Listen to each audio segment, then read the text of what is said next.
Kalau dari Bung Uceng, ini apa yang jadi problem utama dan apa yang harus dimaknai dari pernyataannya Pak Mahfud? Saya kira, saya sepakat dengan, Bang Arsul ya. Pada dasarnya kalau kita lihat kasus, ya memang ada kasus mulai dari,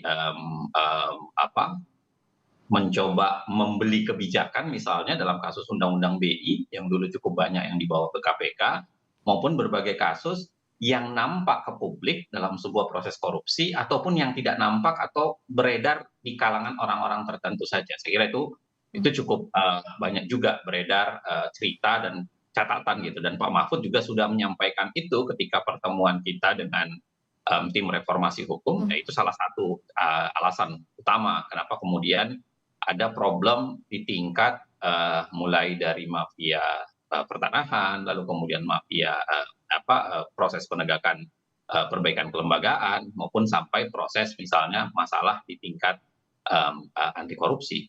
Tetapi yang kedua, kita tidak bisa, negasikan, saya kira Pak Mahfud berbicara selaku, Menko Polhukam ya.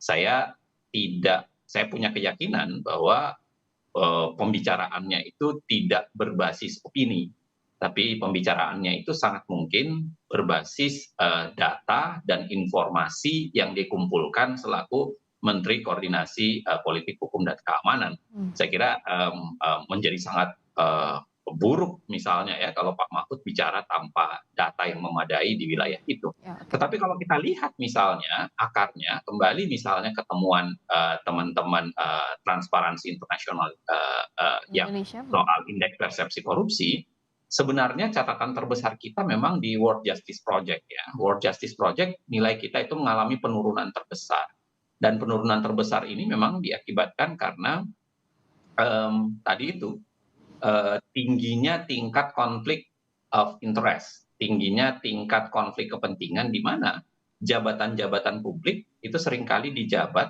antara pemegang regulasi sekaligus sama pemain gitu, jadi sekaligus mmm, sama pengusaha.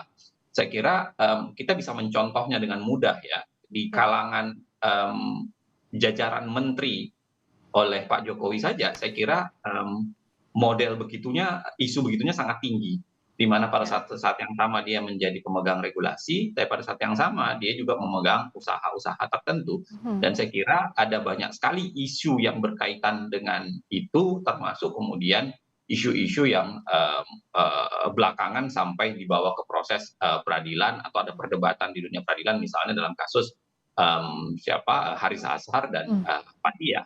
Nah, ya, tapi kalau kita lihat, itu problem terbesarnya. Problem terbesarnya adalah di level itu. Plus pada saat yang sama World Justice Project juga mempotret adalah kelemahan penegakan hukum kita. ya, Saya tidak mau terkotak apakah lebih banyak kasus itu di zaman, ya, Soeharto atau zaman sekarang, karena saya ya, kira risetnya pasti menggunakan metode yang berbeda dan, ada parameter yang beda dan itu nggak bisa disimpulkan dengan ya, mudah.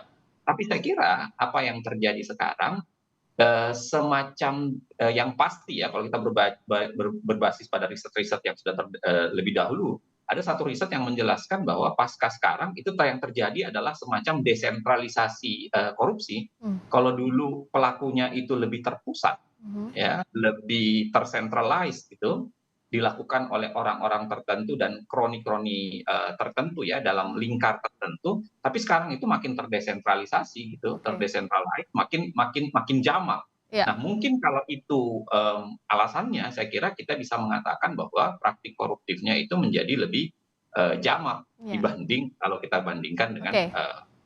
kasus di zaman Orde Baru.